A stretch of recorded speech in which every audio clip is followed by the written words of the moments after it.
The big parties and the people have been there ahead of us, they have done their best. But one thing I ask, what went wrong?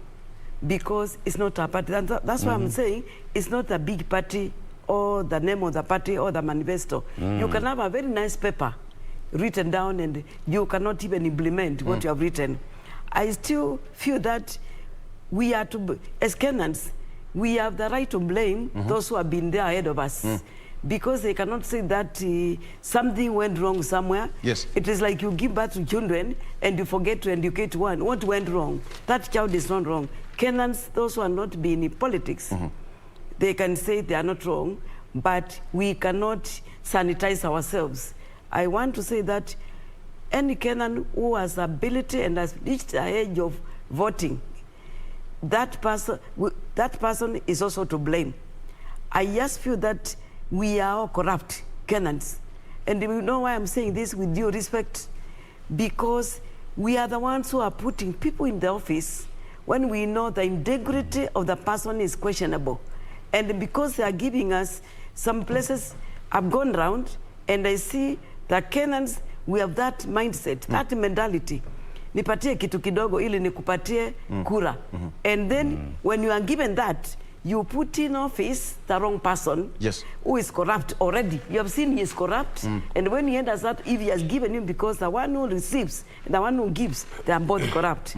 So I want to tell Kenyans, we stop taking money from aspirants. And that's why it's very expensive for any politicians to campaign.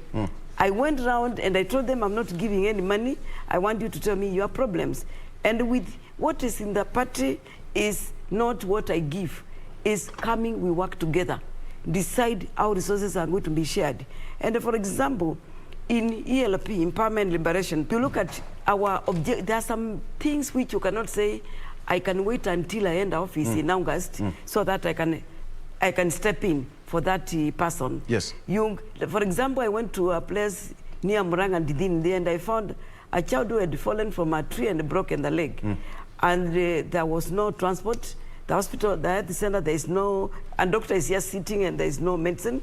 They needed transport to take that child to Muranga. So based on that, I could not have told the parents, you wait until I end office in August so that I can step in and give you assistance. So what I can say, politics, it's a continuous process. And I don't see why we wait until after 5 years is when it becomes such a big deal, because it's election year, it's election time.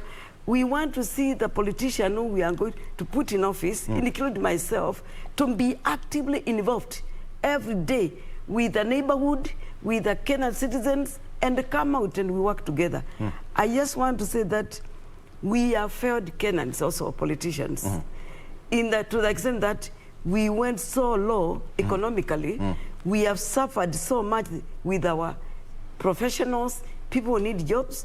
And just to say, people, there is no facility. There are no resources to facilitate people who want to do business.